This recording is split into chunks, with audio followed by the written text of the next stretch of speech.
Hi. Welcome back to our podcast. Are you welcoming me? Yeah. Thanks. Welcome to my podcast starring Nikki. Welcome back to my home, which I haven't left That's since true. probably our last podcast. That is absolutely accurate. Okay, what were you saying about your hair before I made us restart with official I was saying podcast hellos? the first day that it was nice last week because it was like 65 degrees and beautiful. So we drank on my rooftop and we decided to go out afterwards and I didn't think we were going to go anywhere. So I was like, oh, I didn't do anything with my hair and we just wanted to go. And Kayla just came up behind me and put a clip in my hair. It looks like cute. This. And then I was like, is this my new hairstyle? Yeah, it looks cute. I like it. Me too. Yeah, it's I good. think I'm becoming a clip girly. You have the hair for it. I do, because I have like the layers and also my hair's like thin enough that it stays. Yeah, that's what I was thinking. Yeah, Yes, like 'cause your I hair's, want to like, be a really clip thick. girl and I try, but it's hard. Yeah. I do take it out when I drive though, because I've seen those like horror stories on TikTok. Yes, I've also seen those. Where they like, you get into an accident and then it like fucking, Yeah. it's like in your head. Yeah, So, I've seen those. Terrible. Wait, I think we need to pause because I think I need to get my ass cushion. Oh, is your tailbone still hurting? Yeah. I'm sorry. It's like actually. Nikki sat on her couch, on the arm of her couch the wrong way last week and fractured probably her tailbone. She didn't go to the doctor, but it's certainly damaged. Wait, hold on. I can't hear you because you're far away and I'm peeing. I'm talking to the camera. I'm not talking to you. I mean, my tailbone's definitely not fractured. Well, you didn't go to the doctor, so how do you know that? Because I probably wouldn't be able to sit down at all if I had a fractured tailbone. No, because I think mine is fractured, and I've just lived with it all these years. Yours may have been. I don't think mine was. Yeah, that's not a story I've ever told online, but Tell it. Tell that story. When I was, how old was I? I don't know.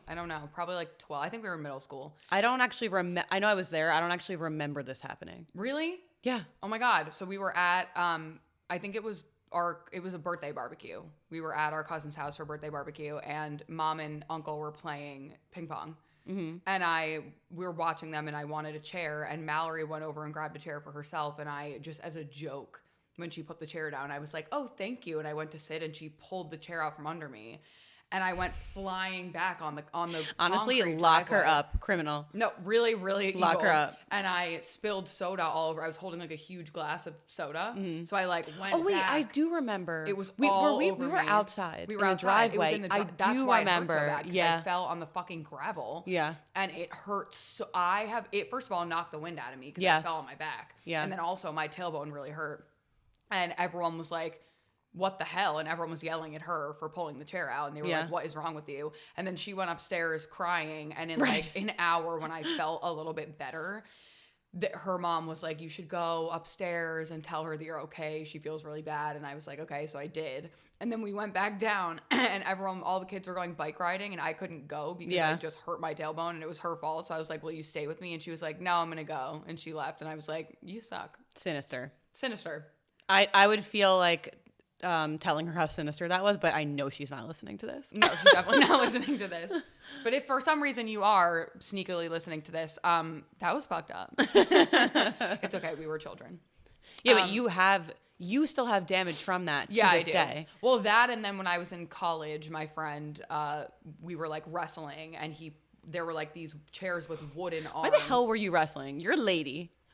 It wasn't like wrestling, but I was wrestling. I don't remember what was going on. I was trying to leave the room. Like there was some like scandalous thing going on where I was like, no, what's happening? And I tried to like run out of the common area, and he just grabbed me around my waist and then put me he meant to put me on the chair on the cushion, but miscalculated and put me on the wooden arm of the chair. Oh, that's what happened to me kind of.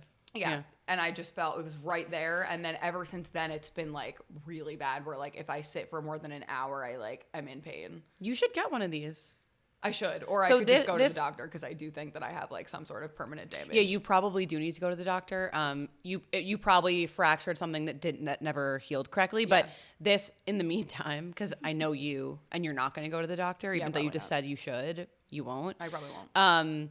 So you should get this cushion, which has like a U-shaped cutout for the back of your ass crack where your tailbone is. And that way your tailbone's not actually touching anything. That's why I've been bringing this to restaurants with me like a loser. The restaurant thing is a big thing because there's a lot of restaurants where they have those really uncomfortable, and especially the ones that sort of slope and they're wooden. Yes, like anything that's sloping, and also like my car, for example, has bucket seats where the seats, like the your butt crack is here and they slope down. Yeah. And you're putting all of your weight on that part of your tailbone, and it's very painful. Yeah. Do you know what sucks? Especially bar taco. Their seating really hurts me. I haven't been there lately. Well, now that you're having a tailbone issue, when you go to bar taco, make sure to bring that cushion because you're going to see just what I'm talking about. It's awful. It's awful. What does that sound? It sounds like there's a fan on. Yeah, it's our boiler. It's your boiler? Yeah, she's running. She's running. Another she. Yes. Another inanimate object. Yes. She. Yeah. It sounds like in the bathroom when you have a fan running. That's what it sounds like. So no, it's just a boiler. What the hell? I've never heard that before. Yeah, it's just a boiler. And obviously the boiler is a she. You know, to go back to our conversation from last week about how all inanimate objects are women unless they suck and then they're men. But a boiler is obviously a woman because like she's working overtime to keep my house warm, and she has a really important job in this household, so it's a woman. Sense. Right. Yeah, 100%. She's working overtime running the show and getting no credit for it. Right. Everyone What's another object that you think is a she or should be now that I have you thinking about it? I mean, it goes without saying, but I think all of my like beauty and hair products are a she. Yeah, no, pick something else. That's too easy. Because you automatically are going to associate those as feminine objects. But like, would you think a boiler was a girl? Maybe not. I feel like what's like an underrated object that like does a lot for you that you like don't think about? Now I'm just kind of like looking around the kitchen. Yeah, I'm like having trouble thinking of something. Well, if it comes to you at any point in the episode. I think any coffee maker should be a she. Yes, sustaining our life. Off, starting your morning, right. Sustaining life. Doing the Lord's work. That's a woman. 100%. Yeah, okay. Yeah. All right, good. How was your week this week? You didn't have to go to the office. I'm assuming it was a little bit more relaxing than last week. Marginally. Just long weeks. There's just a lot to do. Yeah. You know, when corporate America calls upon you, which he does every Monday to Friday. And then also you have a child to take care of. And then just podcast editing and TikTok creation of the little clips and things. You know, it's long weeks. Yeah. I'm trying to think of like one single interesting thing that happened to me this week, and I really can't. No. So your turn. Didn't you hang out with Mom? You hung out with Mom on... I hang out with Mom every week. That's true. Yeah. That's fair.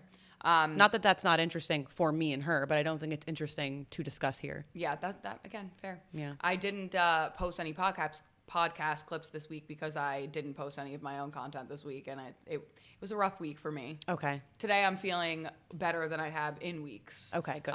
Which you know. Yes, all some the behind the scenes jinx things that have been going on, so I feel a lot better today. Good. But I did go to the Peaky Blinders. Angie's licking me. I did go. Yeah, usually we leave her downstairs, but I forgot, so she's just gonna be in the background and all around. Hi, girly. She's welcome to be here. Wait, Angie, come say hi. Come here. Come here, Angie. Oh, okay.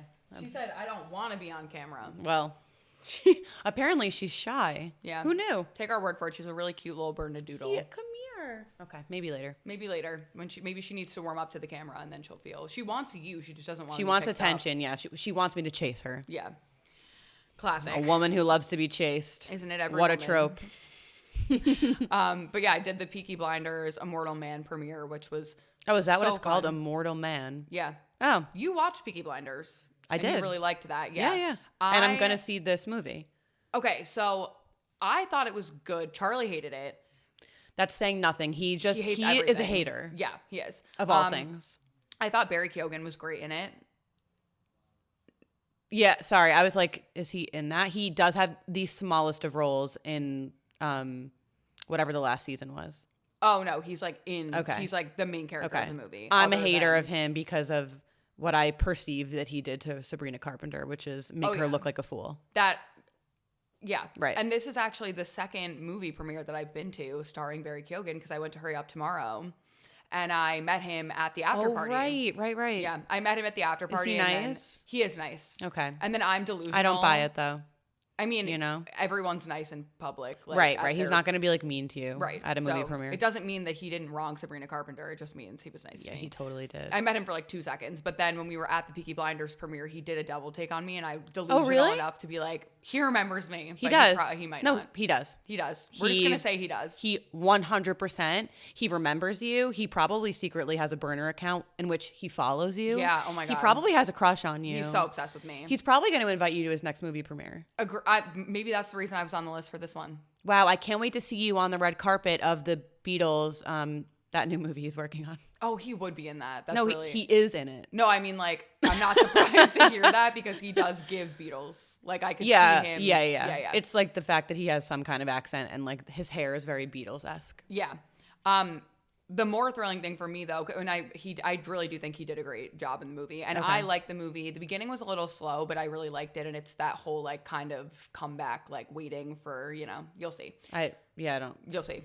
I'm not going to say anymore. That wasn't a full sentence, but yeah, maybe it's for the best. Because then I'm like, I don't want to ruin it for you, so I stop myself. Cillian Murphy was him. the exciting thing for me. Him. And then Charlie and I went home and watched Red Eye after the after party. Great movie. So good. Yeah. But it was weird to see Cillian Murphy in person. I feel stupid that I didn't know he had an accent, but then his name's Cillian, so I feel like I really should have. You didn't know that he's Irish? No, because most movies I've seen him in, he didn't have an accent. Yeah, no, Peaky Blinders, he changes his accent to be, what is it, like Manchester or whatever, Essex, I don't know where they are. And I didn't watch that show. Right, and then he hates like press and interviews. And I he know. doesn't really do them that much, so but when he does do an interview, it's so good.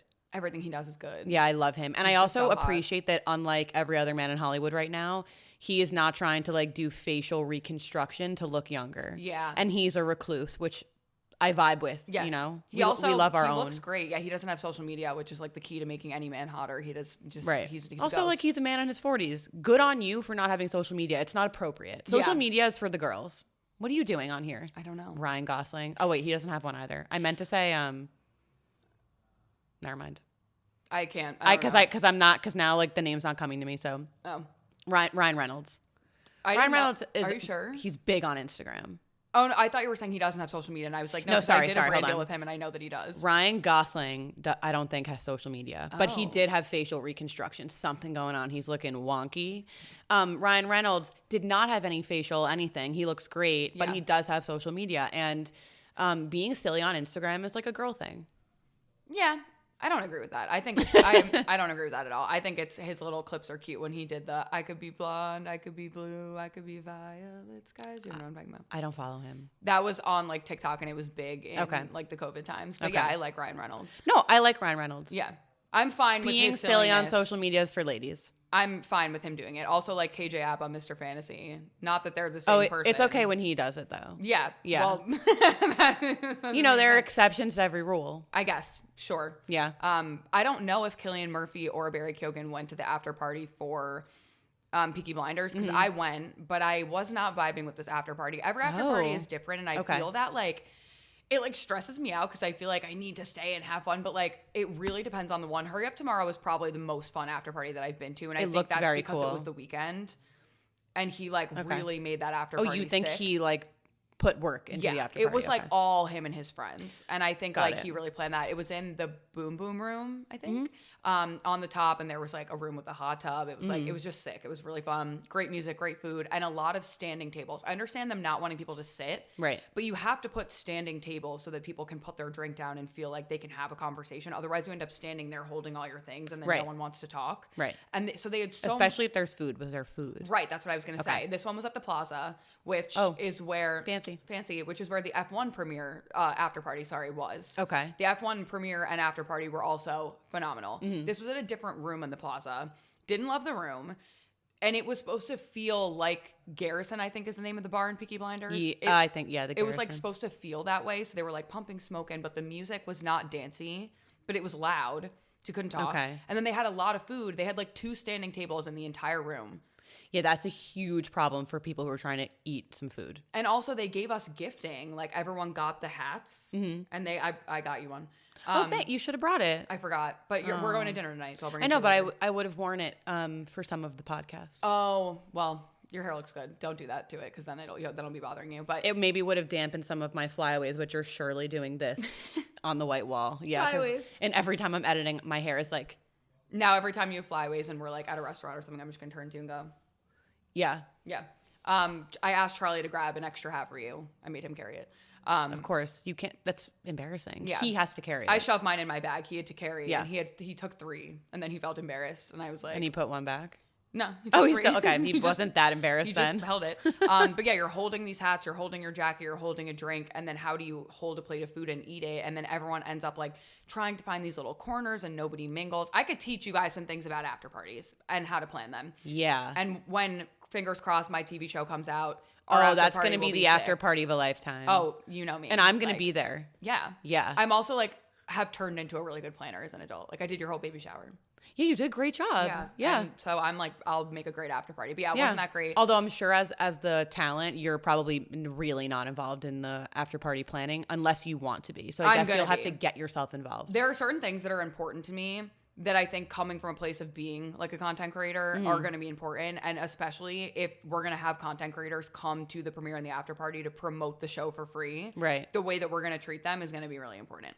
Okay. That has nothing to do with Peaky Blinders, though. They treated me very well at this. Right. There have been some premieres where they don't treat the influencers very well. And I'm like, you asked me to be here. Right. Now you're acting like I'm not here for my health. Like, and then give you me treat something. Me like it's a burden that I'm here. Right. And like you literally invited me. So don't love that. But Peaky Blinders wasn't like that. They had a great red carpet. Killian would never. Killian would fucking never. Mm-hmm. And I mean, I would say Barry Keoghan would never, but who knows?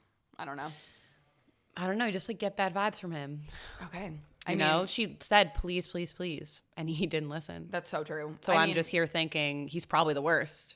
He probably is. He's obsessed with me, so I'll see him again, and then I'll gauge. Right, like he's the worst, but then you guys are probably going to get married, so I think I can get over it. Yeah. If he like buys me really nice birthday presents every year. Yeah. Because he has money.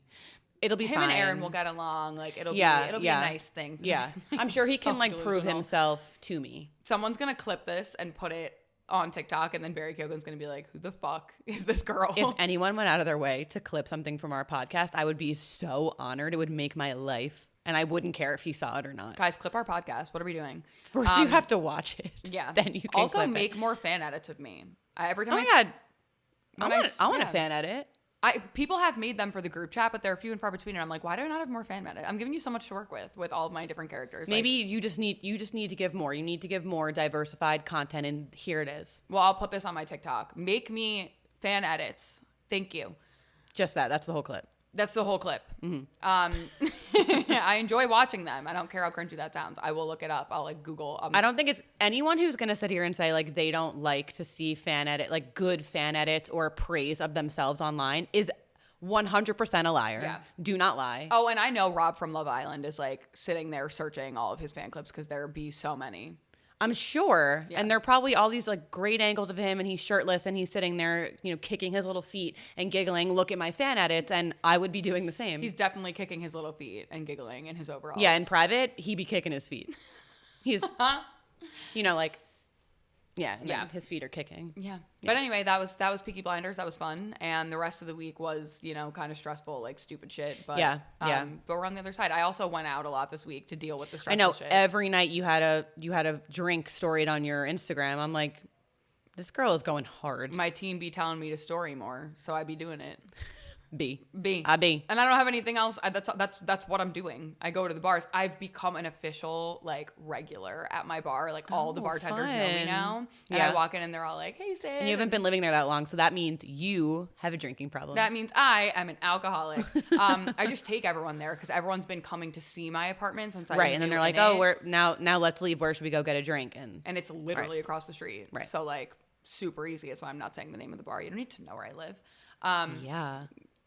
Although I have been recognized there a couple of times. And that's great. Yeah, it's fun. Also, Charlie and I went to the mall yesterday, and I went to Altered State, and the girl was like, "Are you the group chat girl?" Didn't someone once ask you that at that same store? Yes. A different time? It was a different person. Okay. Nobody knows. Not a lot of people know my name. They'll just be like, "Are you the girl from the group chat?"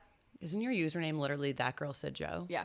Yeah. But people remember the group chat. They don't remember my name. People are lazy. They're not reading. No, I do the same thing where I'll see like an influencer out like at a premiere or something. And I'm like, I know you. And I could tell you all the content that you do, but I don't know your name. Oh. Did you see Alex and John at the Peaky Blinders premiere?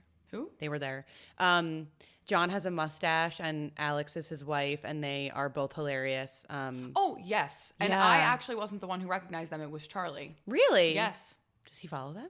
He must. Oh. There were a few influencers there that were cool. I felt so bad for these two girls because I wore I got a rag and bone like suit.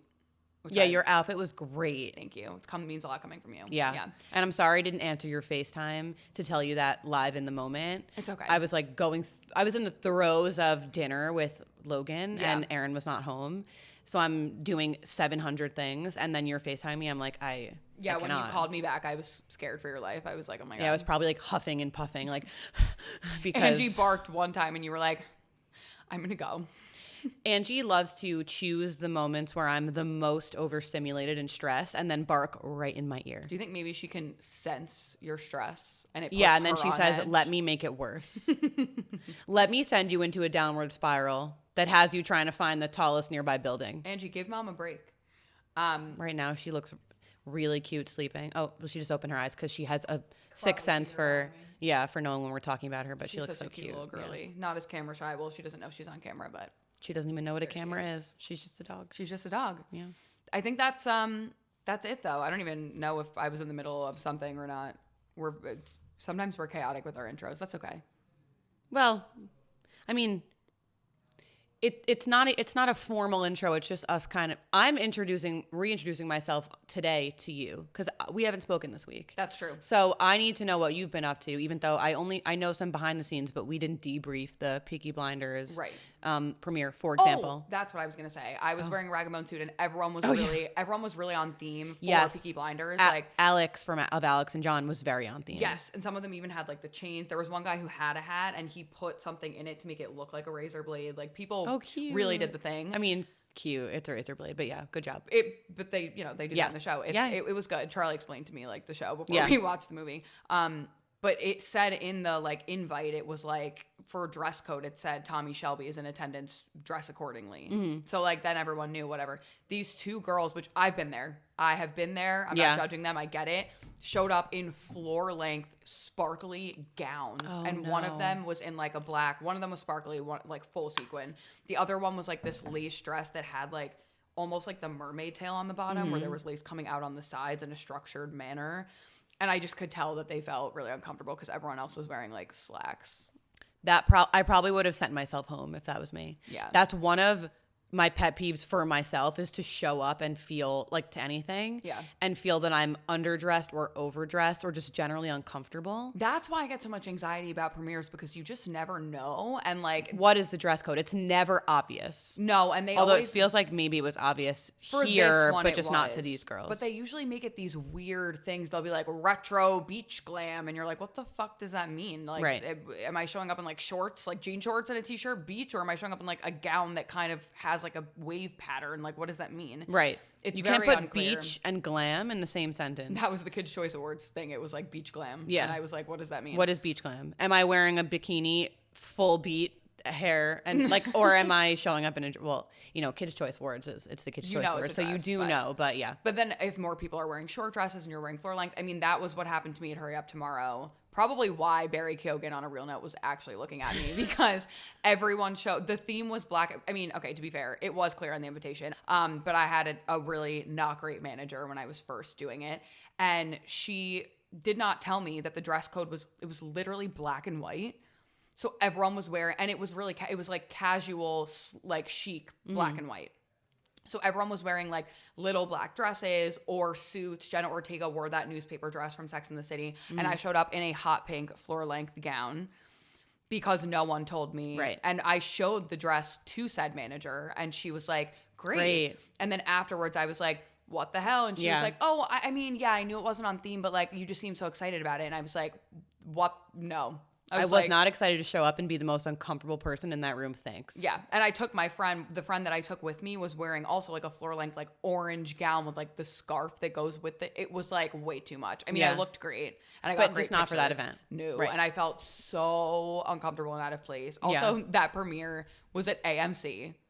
Oh, was it? So we're like sitting in a movie theater and and there were like normal people at the movie theater who could see that we were also not on dress code. I felt so uncomfortable. Yeah. But the after party was really fun. When you took me to the premiere of You, Yeah. In like April or whatever, like a year ago. Yeah. And we didn't know what the dress code was. And I was very pregnant, and we were kind of going back and forth of like, you were thinking like, I should be dressing up more than what I ended up wearing, like a long sleeve kind of like sundress that was mid-length.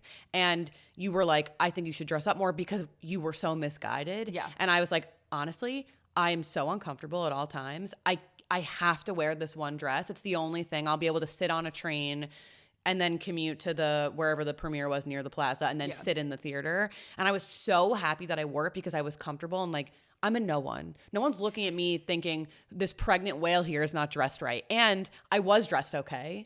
Yeah. But I remember there being this anxiety of we both didn't know what to wear because we weren't guided whatsoever. Because I didn't have a good team. Right. Now the first question I ask always, like, it's a thing now that they put me in contact with whoever is like my point of contact at the event. So for this one, I had a girl named Liz who was my Netflix point of contact for that day. Mm-hmm. So I texted Liz and I was like, what are people wearing? Right. Now I know to do that. I didn't know to do that, and I was never being put in group chats with point of contacts on site. So we're over that phase. Right. But yeah, and by the time we did the Summer I Turned Pretty, it was already different.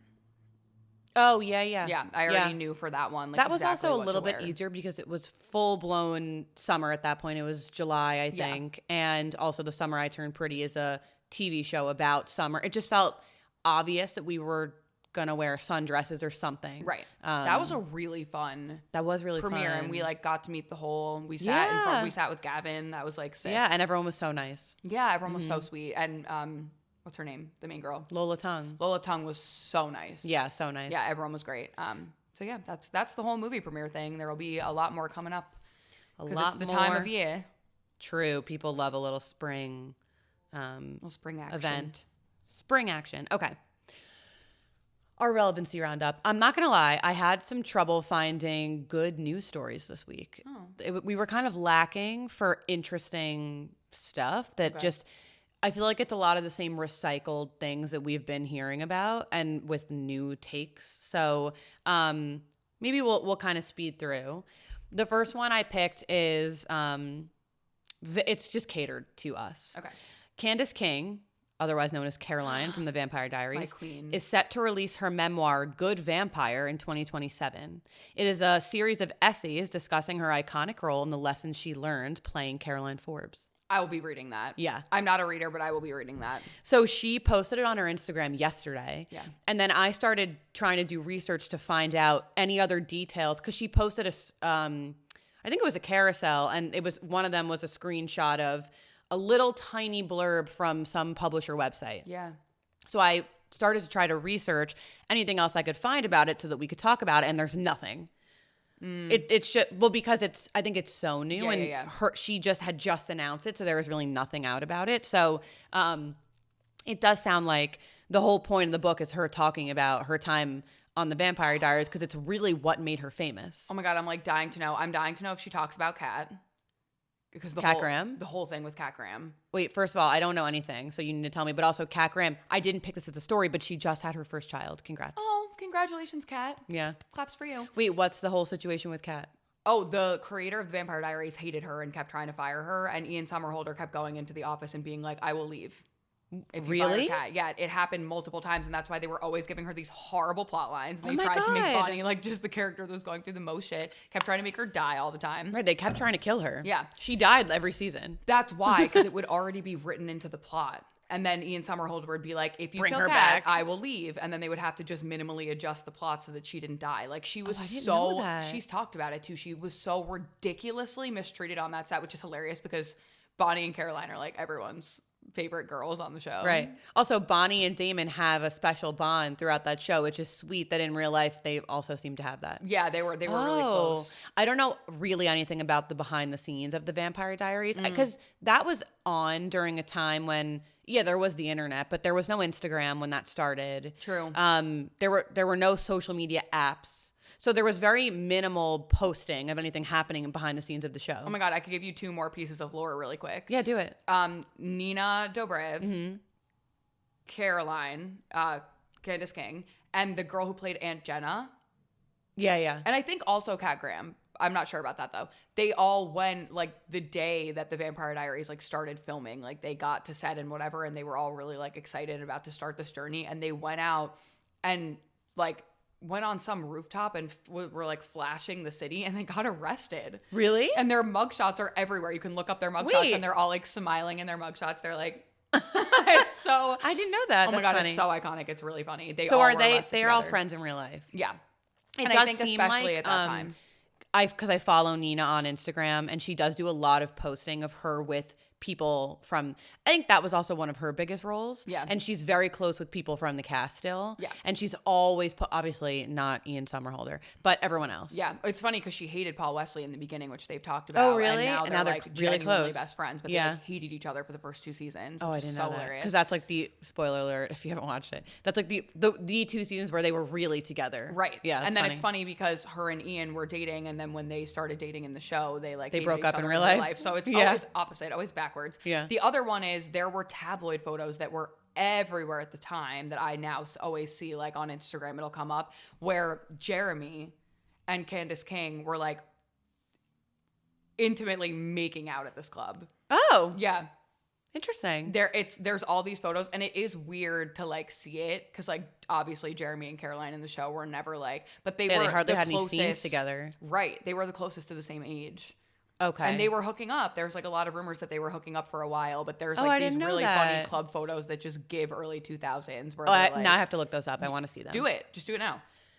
The internet on the tablet's not great. Okay, the whole navigating the tablet's not amazing. Before we move on, the one last thing I was just going to say about Candice King, because I don't know if you follow her on Instagram, but I do. I think I do, but I'm not like a big Instagram. I don't like go on that much. Yeah, because you're like cusp of Gen Z. I'm millennial and we're Instagram users. Yeah. And she's a millennial and she's an Instagram user, but she has 2 daughters, and she's actually pregnant with her 3rd baby right now in a second marriage. She's engaged, not married, but in the second with a different man from the father of the 2 girls. Congrats, Candice. She's really funny. She's so cute. I've seen her TikTok because she was the one that like started the Burn It. I was about to, she does do a lot of Burn It content. Yeah. She really heavily leans into Burn It. I mean, it was an iconic moment. Yeah. Did I say stand there and look stupid? No, I said burn it.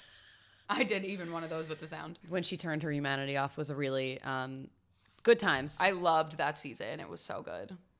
And I really liked her and Stefan, unpopular opinion. I like loved Caroline and Stefan. Hate. The fact that we never got her and Klaus grinds my gears. Oh, that's fair. But if we couldn't have her and Klaus, which we weren't going to because he was off doing the originals, I was happy with Caroline and Stefan. We should have had her and Klaus. Yeah. You know? We got them once. They slept together. We didn't really get what we needed. Yeah. Did they sleep together? They slept together, and then Tyler finds out, and it was after Klaus killed his mom. So that was like the end of Tyler and Caroline, where there was like no possibility of them ever getting back together. I was not a fan of Tyler and Caroline. I just not wasn't a fan of Tyler. Yeah. I did not like Tyler. I saw him in person once. Did you? Yeah, he's short. But he's very attractive. He gives short. He does. And I know Candice King is short too, and she's taller than him in a lot of the episodes. Oh, she seems tall to me. She's giving tall. She's short, and she's not short, but she is not like super tall. Oh, I thought she was like 5'10". No, I don't think she has a tall personality. That's a compliment. Well, she like is taller than him in a lot of the episodes. Not so much taller that I think she's tall, but I always saw that like when they would put her in heels, like she was taller than him. He's a short king. Yeah. Okay. Just kind of like wondering where we want to head now, because I have 3 more things, but I don't think we're going to talk about 3 more things. I'll give it another could be a quick one, but it also could turn into us just going down a rabbit hole. Okay. Katherine Hahn cast as Mother Gothel in upcoming Tangled live action film. Katherine Hahn is that the one who wrote The Summer I Turned? Oh no, that's Jenny Hahn. Yeah, it's Jenny Hahn. Sorry, Katherine Hahn. She is. You would know her face 100% if you saw her. She is in so many things, but it's just for some reason you really know her face and not her name as much. She was the weepy best friend in How to Lose a Guy in 10 Days with like the kind of red hair. Oh. And she was recently in, which you definitely didn't watch, but I watched with Aaron, WandaVision, which was it was like a Marvel spin-off. I know what it is. I just didn't watch it. She was, spoiler alert, she was the villain in it. Oh, okay. She was like a neighbor and turned out to be the villain. And then she got her own show from it, which I candidly did not watch. But she's great. I think she's a good cast for it. And I'm excited. Mother Gothel. The mom with the black hair.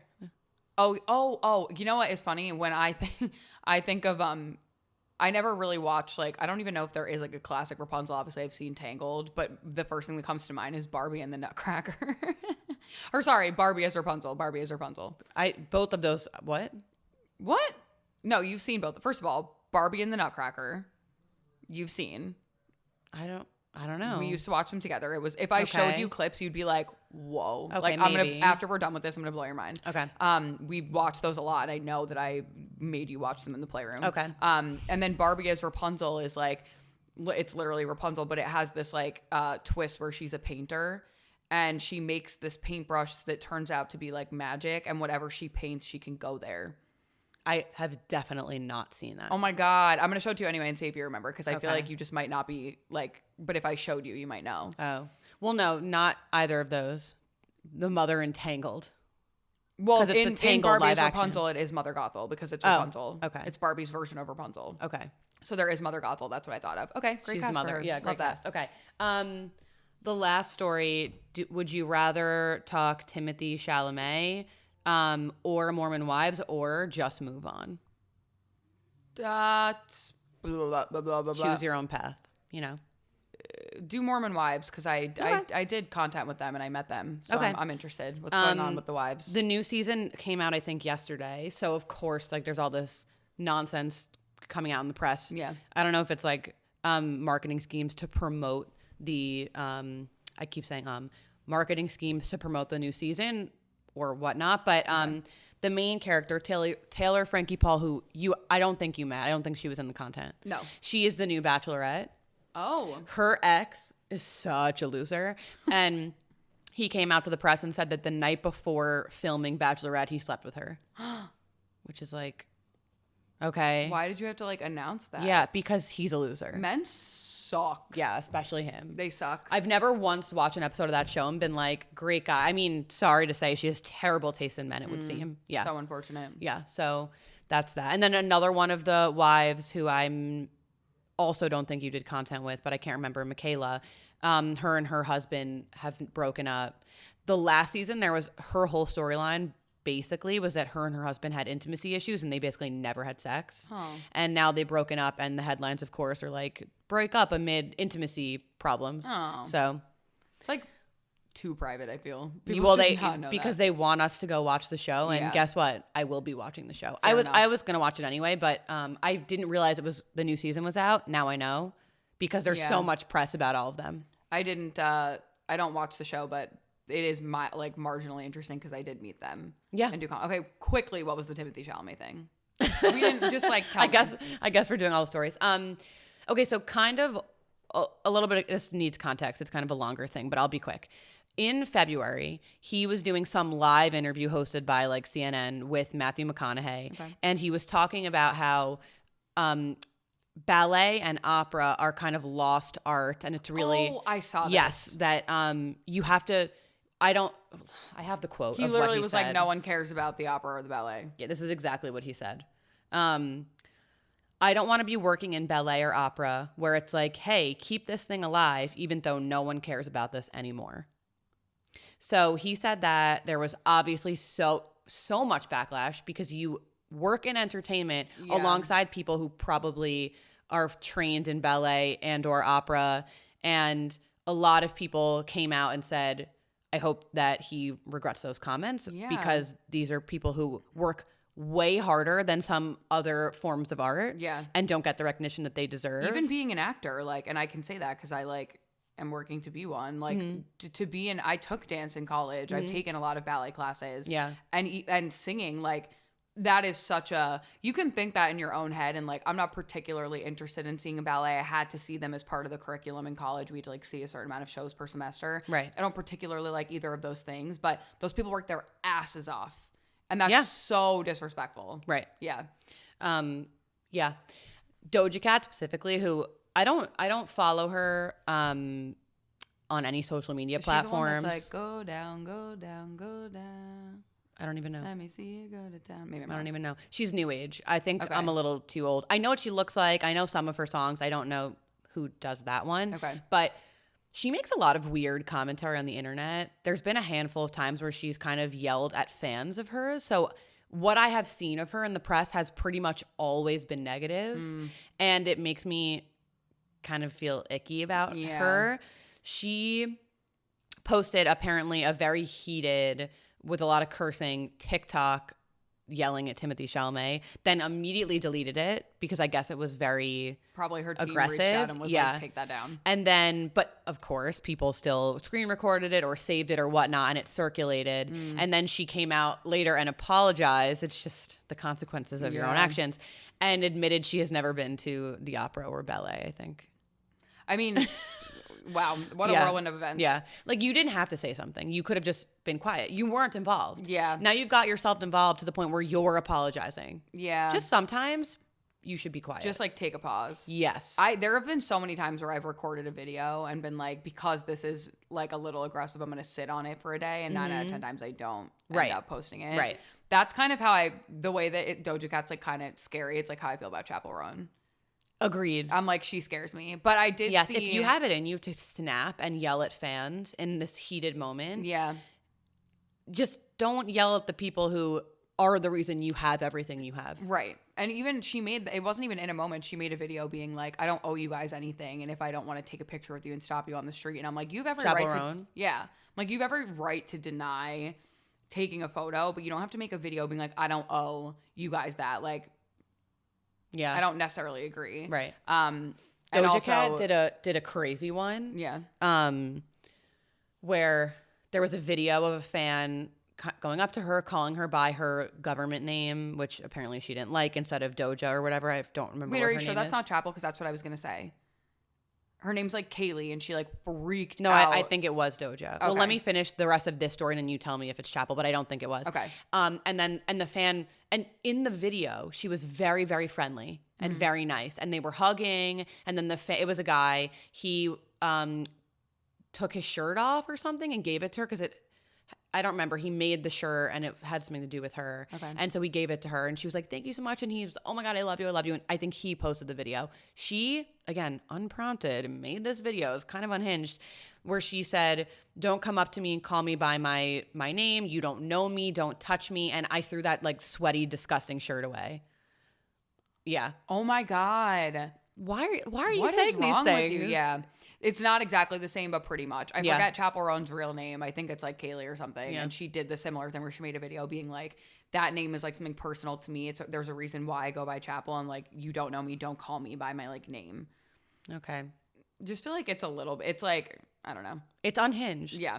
Why do you put yourself out there to be famous? Now you're famous. Now you have everything that you wanted, and you're going to go off on the people who admire you and who love you. You just lost a fan. Yeah. And probably many more fans who saw that and thought, yuck. Yeah. And I'm not saying don't set boundaries. Like, if that's something that's really important to you to separate your personal life from your professional life, like, make a nice video being like, I so appreciate you guys coming up to me. I would love if everyone could respect that, like, I go by Chappell because this is something that my family calls me and it's personal to me. So I would appreciate if you guys could respect my stage name. But you don't, like, stop yelling at people. Right. Well, there are nice ways to say things. And of course, if someone's grabbing you, you don't want to be touched without your consent. All of those things I think are normal. And if someone were to grab you for real, you could get mad. That's fair. But even in, like, there was a video of Ariana Grande walking down the red carpet and someone grabbed her, and Cynthia Erivo. That was crazy. That was crazy. And even she didn't come out and make some crazy video saying, I hate my fans, you know? So I think some of it's about the people and some of it's about the teams. Because I'm like, where is your team telling you to, like, not post that? Right. Right. Yeah. Okay. Crazy. Now we can, what segment are we doing? Do you want to do questions? We're doing Q&A. Yeah, and then we can do a little TV. Forgot to put the Q&A in here. Where did you? I emailed it. Photos. You emailed it. Okay, hold on. Okay.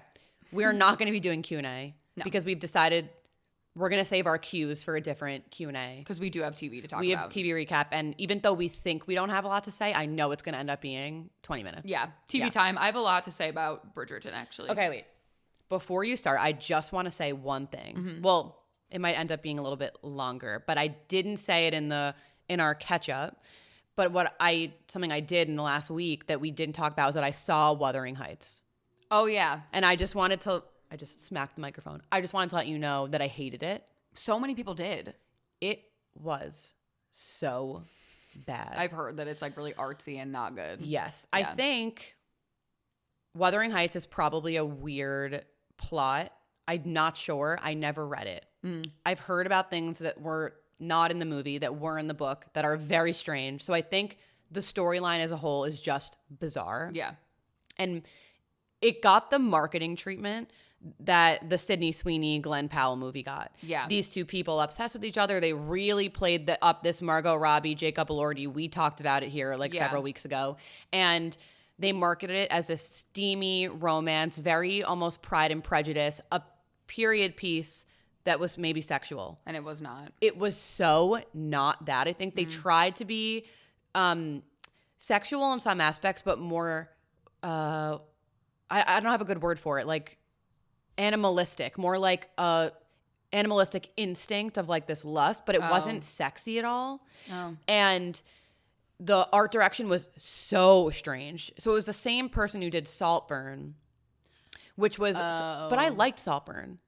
I was like indifferent about Saltburn. Yeah. I think it had a lot of general success. Yeah. So whoever, I think it was, I don't remember who created it or if it was the art director or what. I just know someone the same was involved of like, okay, Saltburn was Jacob Elordi, kind of a weird art direction, big success. Let's do that again, but let's make it weirder. No, way too weird. Yeah. I'll give you one example of something I absolutely despised. Margot Robbie's character, basically she grows up with Jacob Elordi. And so that on its own is weird. It's like, you want to fuck your brother. Weird.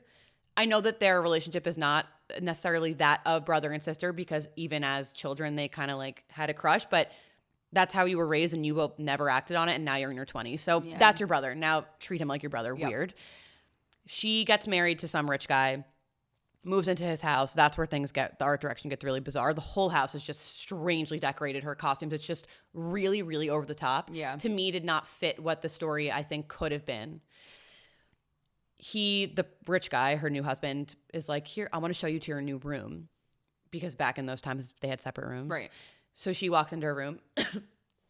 Every room in the house basically had no furniture. So her room is empty aside from her bed. And the walls are meant to look like her skin. So they have like veins and like a freckle on the walls. And there are lots of scenes of her touching the walls. Jacob Elordi licks the walls. And I guess I understood what they were trying to do. I don't think they achieved that in a successful way. Yeah. I hate movies that try too hard to be artsy. I remember going to see Call Me By Your Name with my friends, and some of my like snobby like film friends were like, the cinematography, and I'm like, that movie was fucking weird. I don't know what you're talking about. Movie. Oh my God, I hated it. Well, I read the book, and the book was great. The movie was also good. I think that some of that weirdness, it's the feeling of kind of a child who's having a relationship with a man, and it's pretty inappropriate, and that is weird. That's true. Maybe I might have just been like too young. I think I was like, I have no idea how old I was when I saw it, but I think I might have just been too young to really like grasp the point of it. But bring back the rom-com. Bring back the rom-com. I have to agree. Sometimes less is more. Can we just get something simple that we know is going to hit? Some good sex scenes. We don't need to have skin walls. Regular walls will do. Yeah. And we will like that. We will enjoy it. I'll pay money to see it. I'll watch it multiple times. I will never watch Wuthering Heights again. Yeah. Never. The one of the best movies I've seen all year, and it was honestly a mediocre movie, but The People We Meet on Vacation. I love it. It was a great movie. I mean, it's not groundbreaking is what I mean to say, but it's not going to win any awards. Right. So good for a classic rom-com. Right. I've already rewatched it twice. It's so I good. Really, really like the movie, and I'm like, we just need, and that's the whole point of the TV show that I'm trying to create. It's like, we just got to get back to basics. We've so ridiculously lost the plot with these insane artsy things and dystopian worlds and outlying context that's like bigger than ever. It's just like so. Right. And not everyone can win an award. So sometimes you just have to do something simple and make it good, and it'll be a hit. Yeah. And you'll make so much money, and you don't have to be this like prestigious snob winning an award. It's okay. And you know what's like better than winning an award? Making like a staple movie that people like. Making millions of dollars. Like, I doubt that Mean Girls won any awards. And it's like so true. Such an iconic movie. It is solidified in the Hall of Fame of movies. Right. That's not a real thing. I'm just saying. I know what you mean. Like, it's every single 2000s movie. Like, people just go and rewatch them because even though they weren't groundbreaking and they weren't winning awards, like, they were simple and people love them. He's just not that into you. I watch a movie like once a month. Right. Is it like that movie? Probably did it win any awards? No. Right. Was it like an amazing How to Lose movie? a Guy in 10 Days? Unbelievable. Amazing. Yeah. I think we need to just bring back the rom-com. We've lost the fucking plot. Yeah. 100%. Okay, so technically, I guess that was our movie recap. Great. New segment. Movie recap. TV time. Yeah, so now we're moving on to our TV recap. Yeah. So what do you want to start with? Bridgerton. Okay. Because I have nothing to say. Okay. I didn't care at all about the storyline with Francesca. Sorry, I do care about Francesca. I didn't care at all about the main storyline. At all. Okay, yeah. I don't care about, was it Benedict? Sophie and Benedict. Yeah, I don't care about Sophie and Benedict. Snooze fest. Yeah, the only part of it that I liked was when I just like love Violet. Mm-hmm. So when Violet gets involved and she like goes to court and she's like, fuck you, bitch. And then at the end, when they come up with that whole plan, to the mother. Oh, to when Sophie Cho gets Chang. Arrested. Yeah. Is that her name in Harry Potter? No idea. Oh, the actress who plays Cho. I think Cho, yeah. Yeah. I saw that on Instagram the other day and I did not put that together. Oh, yeah. She has not aged and looks unbelievable. It's a shame she had to play such a villain, but yeah. And also, I feel like that part was like a little old for her, but I guess not because they married young. But no, yeah. I think she looked appropriate age for the role. Yeah. The whole thing with Violet and her like going at each other, especially when Sophie got arrested and she's like, this girl needs to be arrested, like she stole from me, and she's like, do you have any proof? And I was like, get it, Violet. I thought agreed, but I also I know this is the kind of show where everything gets wrapped up in a bow, but to a certain point we're really going down this rabbit hole where I'm like, how can we possibly wrap this up nicely? And then they just make these outlandish scenes with the queen. You're losing me. Yeah. Again, less is more. We don't need to do all of this. Let's just have a simple, Right. I didn't love the main storyline. I didn't also like love the ending, whatever. I did. What even happened at the end? They find a way, like they find the will and they find out that Sophie was left a dowry, of course. And they like come up with a compromise. There was an after credit scene. Did you see it? It's their wedding. Yeah. I did. Mm-hmm. Oh, and then there's a new Lady Whistledown. And Penelope was like, I didn't write this. That's the only interesting thing that I will be watching next season because I have nothing better to do with my time. Especially if it's Eloise, which I really hope that it is. She was hardly in this season. I know. I missed her. Me too. Yeah. I really love Eloise, so I really hope the next season is like her plot line. I want to see her run from men for 10 episodes. But it feels like they're priming Hyacinth or Gregory, two characters who, I'm sorry to say, I could not care less about. Yeah. Mm-hmm. But I not liked because it was sad, but I did perk up a little bit when Francesca's husband died. I'm sorry. It was apologize to me for saying Francesca's storyline was going to be that she turns out to be a lesbian. I'm sorry. Yeah. I still don't think I was 100% wrong. I still think there was something weird going on with her and the cousin. I don't know. Yeah, they just didn't like each other and now they're friends. Whatever.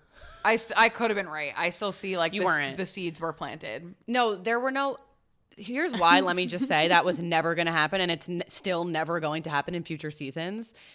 The way that they created Francesca's storyline of this little wallflower, and she meets another little wallflower, and then together they get married and they have this big love, and then she can't figure out how to have an orgasm, which is whatever, very, very wallflower of her. Yeah. They weren't just going to turn around and say, anyway, now you're gay, and discard this whole romance that happened the season before. Yeah, but then when he died, I especially thought I was right. I was like, that's why they killed him, because she's going to be gay. And I was wrong. No, I'm not sure what the point was of killing him. I don't know. I mean, where does she go from here? I think it's because being a widow in that time was a very real and different experience, and they wanted to show the journey of a young widow because we only have Violet, who's older, and Lady Danbury, who's older. So I think it is interesting.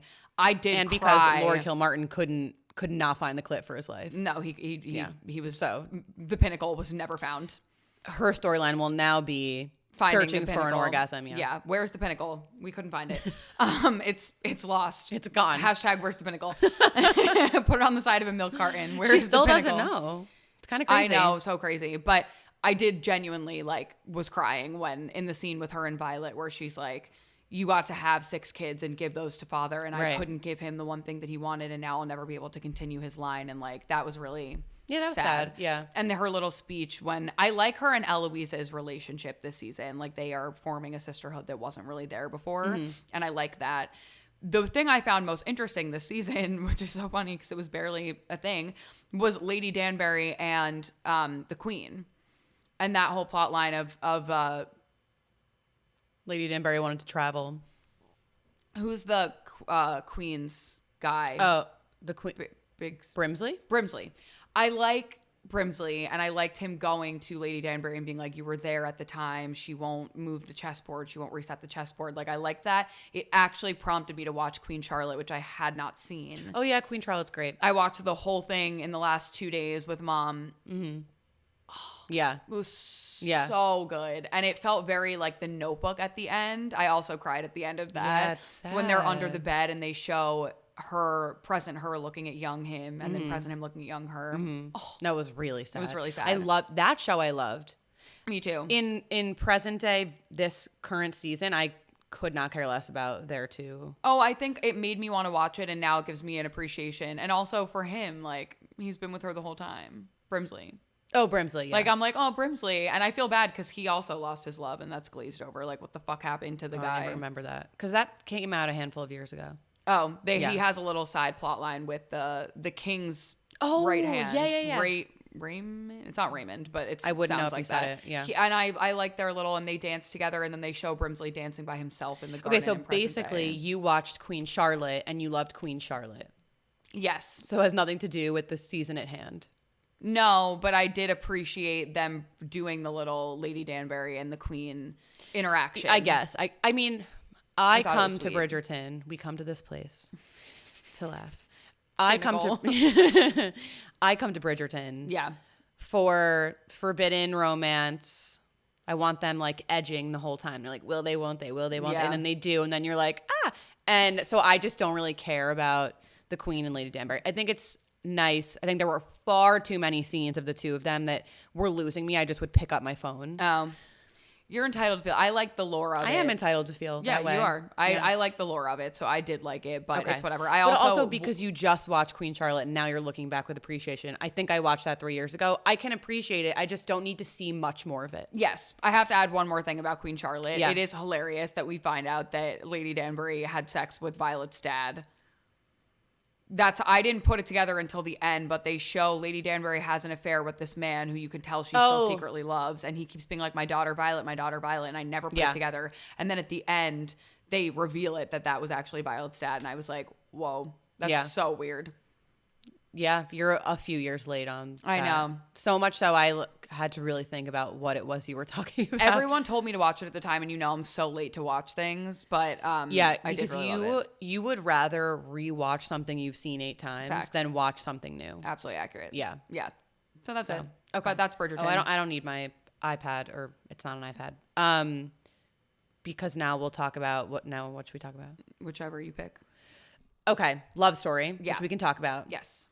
Everyone is so enthralled with with Carolyn and JFK Jr.'s love story, and I'm such a JFK Jr. hater. Why? He's kind of a loser. What do you mean? So when you think about what happened in real life, and everyone says that he was the two of them were like the essence of cool. Yeah. They were on the cutting edge of fashion, and everyone was obsessed with them, and they were kind of like American royalty. And I see it with her. Yeah. She is giving cool. Yeah. He is giving weenie. Don't you think all these crazy outfits? I'm like, I really feel that you think you're breaking ground here, but you look insane. And then he's supposed to be, the whole time he's just, I'm in my daddy's shadow, and I want to make something of my own. And I'm like, I don't think you're actually very cool at all.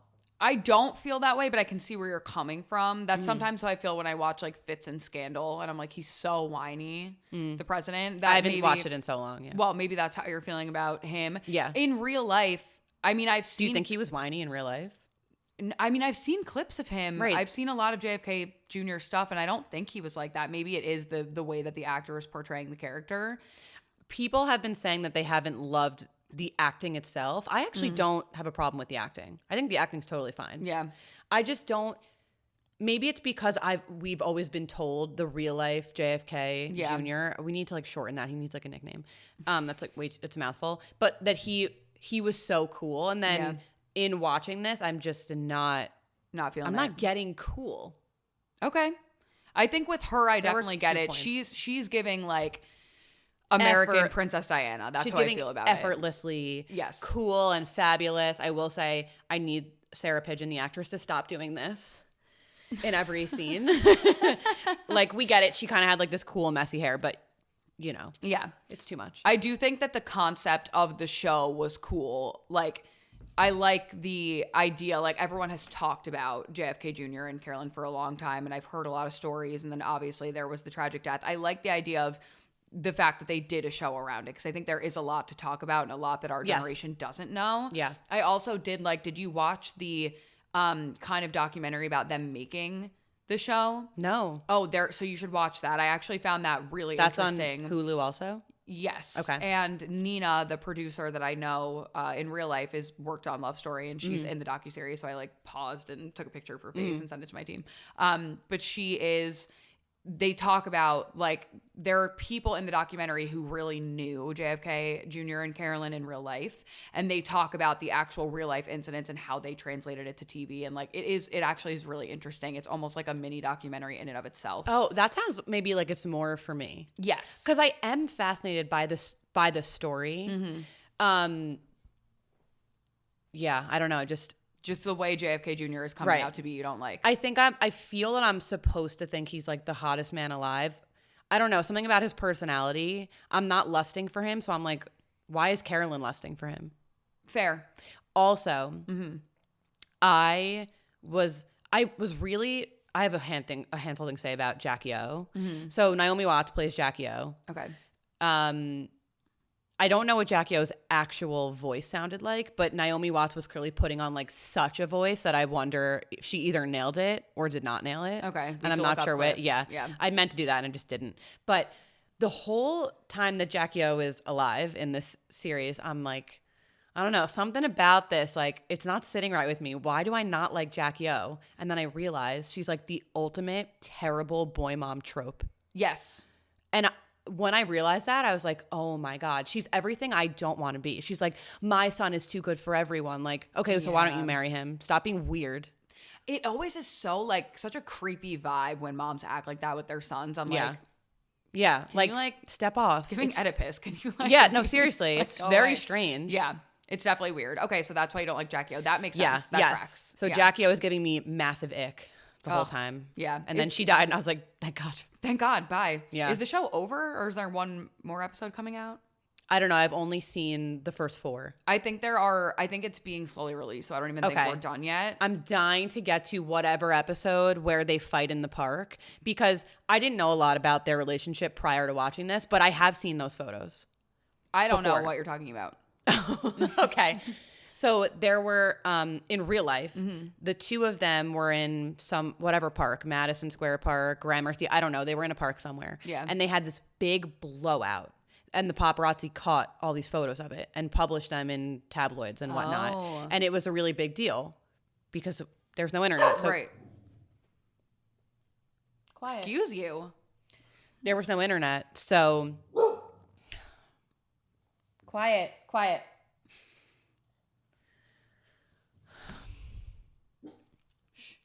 There was no internet, as I was saying. So people had very little to cling to, and they were clinging to these photos. And I have since seen the photos a ton, also on Instagram and wherever else, now that this has been released. And like, they nailed the outfits. They've nailed a lot of the outfits. Yeah. The outfits are amazing in the show. They look exactly like what they wore in real life when you see the paparazzi pics.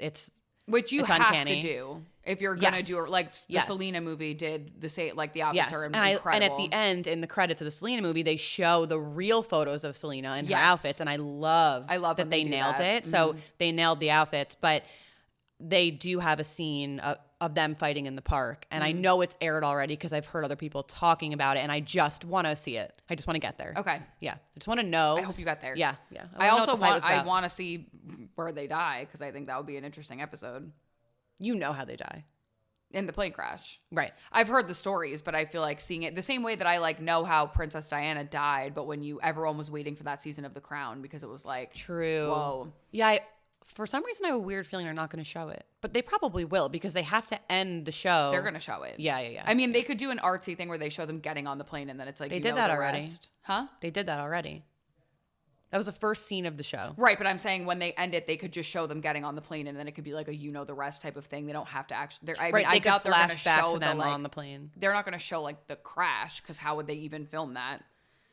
But how do they film any plane crash? I'm sure they'll show other people and I'll compare it against the Selena movie. They don't show Selena getting shot, but they do show the ambulances pulling up, the reporters talking about it, the parents finding out. Like, that's where I'm sure that it'll flash to like JFK Jr. and Carolyn, like, and it'll show the reports and stuff. I think you're right. Yeah, because it's kind of in poor taste when it's based off of real people who have really passed away. Yeah, to exploit their death and show it in gruesome detail. Also, nobody knows what happened on the plane because anyone who was on the plane is dead. So you couldn't even reenact with accuracy what happened on the plane because you weren't there. I mean, for the fights the two of them are having in the apartment alone, no one was there. There's creative liberties because they're creating a show. That's so then fair, they make stuff up. It is in poor taste. I'm going off what you're saying to do it with a death. If you're going to start making shit up and you do it about a fight or a date, like, fine. If you're going to do it about the way that they died in such a like delicate situation, you can't make it up. Right. And they don't know what happened. So So love story. We'll see. Hopefully you get to the park fight scene and you enjoy. Hopefully JFK Jr. can redeem himself and stop being like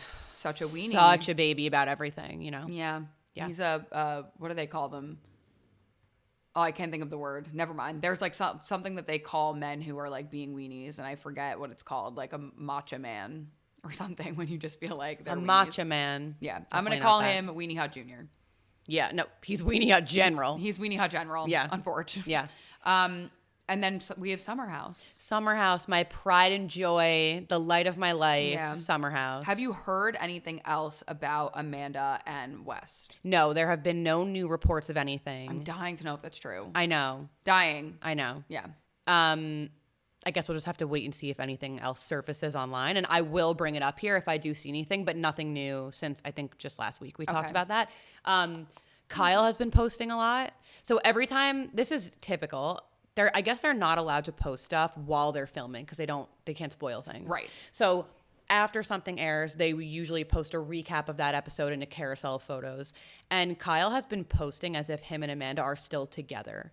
So for example, this week was Amanda's birthday. Yeah. He posted a couple photos. Like the main photo on the carousel was him and Amanda, like just the two of them, a mirror picture. Then there were some selfies of them. That's so weird. Part of me thinks it's very bizarre. And part of me thinks it's really sweet that they are clearly on such good terms, but it does feel very obvious to me. He feels like the injured party here, and she's going to go on and live an amazing life.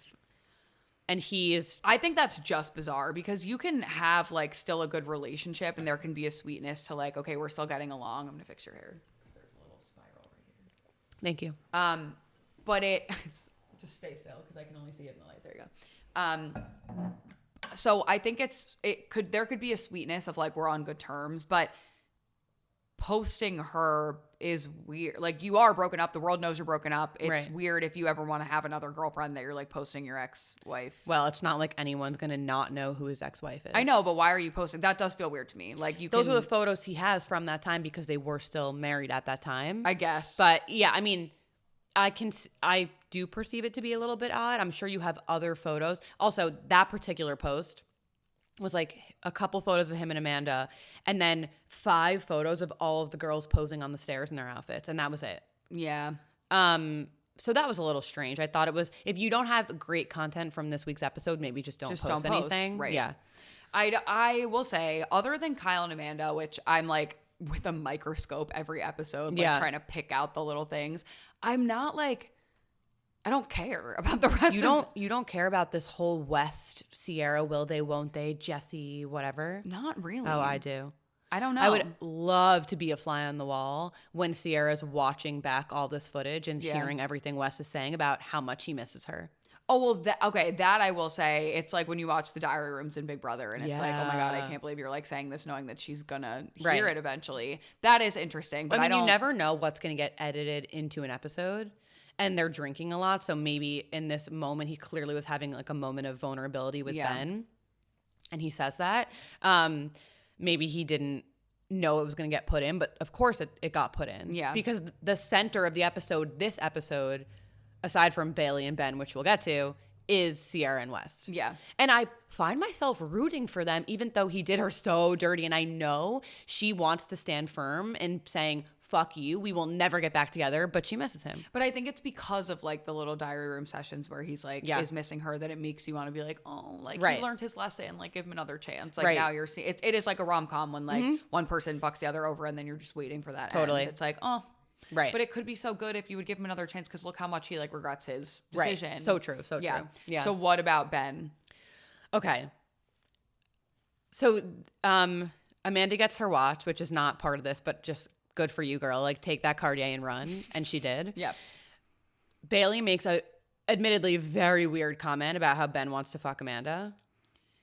Weird. Uncomfortable for right. Yeah. He got overly angry because he does want to fuck her. 100%. And he's uncomfortable that it was called out. It's so obvious. Yeah. And then he goes to Bailey's room and yells at her. And no matter how many times she says sorry, he just keeps yelling at her. Yeah. And I thought up to that point, absolutely he was wronged. She should say sorry. What she said was bizarre. And even though it's true, you just shouldn't have said it. Yeah.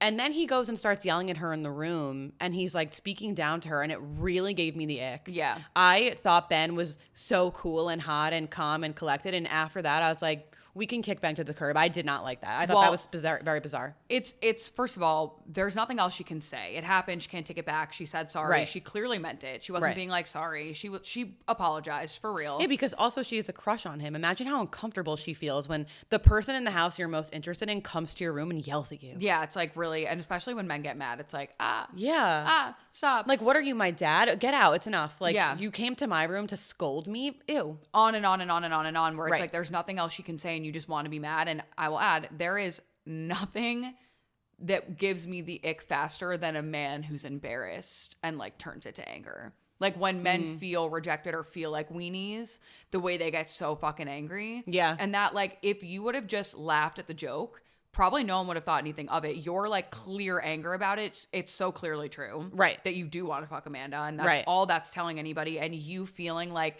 embarrassed and insecure about it and then like screaming at the girl, like gross. Right. Gross. You could have brushed it off. You made it into a thing. Yeah. Now you're taking also, it out I like of Bailey. Bailey. I'm like, don't yell at Bailey. I like her. Yeah, I like Bailey, and I also think Bailey has a big mouth. You know? She can't help herself. You can't help it, yeah. Right. But you have to reel it in when you're a newcomer in this group. They have all, granted, Ben's a newcomer too, but a lot of people here have known each other for 3 to 8 years. Yeah. Sometimes you have to take a back seat. Yeah. I appreciate that she doesn't do that all the time because otherwise she wouldn't be interesting. Like her friend, whose name I can never remember, who never speaks. Yeah. Not interesting. And you have to let people get to know you. Right. Otherwise, people won't even want you back on the next season. So she has to do her job as well. There's a job to do here, and she does it very well. The edit she's getting of like this desperate girl who absolutely cannot flirt, which I will say she's leaning into in the best way possible. Like she is doing all she can with the hand she's been dealt now. And I think the shamelessness of it all is kind of the best route that you could go at this point. Yeah. But it doesn't really make her look great. No. Hopefully and this will will she help want her to come get over back? Ben. Like maybe she'll be like done with Ben. I'm sure she will watch this back and say, I'm so disappointed that I was even wrapped up in this man. Yeah. This was such a heinous thing that he did. I mean, heinous is a strong word. He was just silly. It was gross. It was just gross. It was just gross. Yeah. It was icky. Yeah. Mm-mm. So, and then obviously she stayed home and she's been distraught about it for the rest of the weekend. Right. Which an overreaction, I think, to some. I probably would have stayed home. I would have been embarrassed that the guy I have a crush on yelled at me. I would have stayed home. Especially like knowing that other people like know you have a crush on him and you know how it's gonna read. Like I would be really embarrassed. And then there's the added factor of knowing that it's gonna air. Like if you were in a house privately with your friends and that happened, you might get over it. But it's like now this is gonna be on camera. Right. And now you, like, embarrass you'll me. think about this once a quarter and have sleepless nights because you'll be so embarrassed replaying this in your head. And it's not replaying it in your head. Now you can watch it, which is 10 times worse. So bad. Right. But I think the same way that like you're saying she's leaning into it and kind of like the quirkiness of it all, it's why people will end up loving her the same way. That's why people loved Taylor Swift. People love Taylor Swift not because she acts like she's cool, but because she writes love songs being like, yeah, I went on one date with this man and I continue to obsess with him for the entire year of 2007. That's really embarrassing. But all girls do that. And let's have like almost a solidarity in the fact that we know we've all done it and there's no reason to be embarrassed. Right. And actually it's like the men who can be so fucked up and detached who should be embarrassed. Yeah. Yeah. And Ben should be embarrassed. Fuck you, Ben. Embarrassing. Yeah. West is coming out looking better than Ben. Everything is coming up West. Everything is coming up West. And I just want to say, I didn't know anything about West, and the first episode of the season, I was like, I really like West. I like that when Kyle started talking shit about Amanda, the first thing that West said was, have you talked to Amanda about this? I was like, yes. Right. No, West is great. It's just he has a great personality. Right. You know, he was really great until he himself was in a relationship, and he panicked and did not know what to do and just backed away without any communication, and it was gross. Yeah. You know, I am starting to get into the season, though. I'm glad that you made me watch this. You're welcome. I'm getting into it slowly, and when I say I don't care, I don't literally mean I don't care. I just mean, like, I haven't watched the show in years, and so I'm still getting to know the people the same way that, like, when you watch Big Brother, the first, like, 5 or 6 episodes, it's, like, hard to get through because you're like, I don't know these people. I don't care about them, and I don't know whose, like, side I'm on. Right. And then halfway through the season, you start to be like, and like, I mean, that's how I get anyway. I'm like, you better win HOH, bitch. Yeah. As soon as Big Brother starts up again in July, these mics are going to be hot. We're going to have a lot to talk about. You guys are going to be running from me. I get so heated about Big Brother. I love Big Brother. Yeah, it's so good. I have to bring Aaron on for an episode because he also loves Big Brother. Oh my God. We got Nikki's husband to start watching Big Brother when they started dating, and he became like the biggest super fan. And then every time I see him during the summer, he's like, okay, here's my theory about what's going to happen. He loves to theorize about what's going to go down. And so do I. Season. Yeah. I love to like dissect every little move. We're actively watching an episode. And let's say at the end of the episode, someone's getting evicted. He pauses and he's like, here's who I think is getting evicted. And I'm like, okay, love your dedication to the show, because he didn't watch until we started dating. Right. And when we moved in together, I said, this is actually now mandatory thing we have to watch. It's on 3 times a week. Yeah. You have to watch with me. So I love the dedication. However, instead of pausing and saying who you think is going to be evicted, we could watch it and find out who actually gets evicted. No, but I'm like that too. And I also, Aaron and I are like sort of competitive in that same way where we want to be like, I called it. Yes. So like, even you guys just want to be right about who you thought was going to go out. It be that way. And I think that's like the theater kid in us is like doing plays and analyzing things. Now like when when I watch TV, I'll pause and be like, this is how it's going to happen. Right. And I love to do that shit. Right. Yeah. Okay, that's everything we have for you today. We both really have to pee, and I have chicken parm in the fridge, so we have to go. You have chicken parm in the fridge? I have some for you. Oh my God. I can have some? Yeah. And we're going to dinner tonight, which I'm really excited about. The place where we're going has such good red wine sangria. Oh, okay. Yeah, so we went there last Friday. We also went there 3 Fridays ago.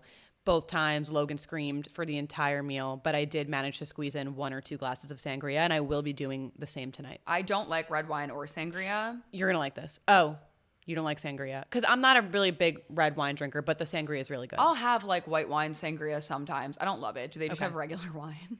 Of course. Okay, I'll just have wine. Okay. You don't have to drink what I'm drinking. You could drink whatever you want. Yeah. That was just a recommendation. I'll have a sip of yours and see if I like it. I think you will. And next week, well, I don't, next week we'll be doing per usual. Well, if we have a guest, but I have to look at the calendar. Is that next week? I think it would be, yeah. Okay. Can I see the calendar? Do you have a calendar on your iPad? I don't know how to use this thing. It's not an iPad, that's why. Oh. It's a knockoff, you know. What's today? Friday. The number.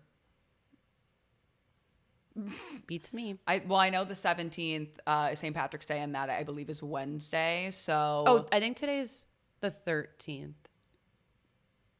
Yeah. Today's Friday the 13th.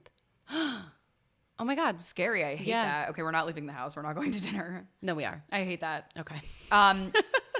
Next week, we will have a special guest on the podcast for a segment ahead of the anniversary of the first video of the group chat. I can't believe it's been a year. Happy Annie. Happy Annie.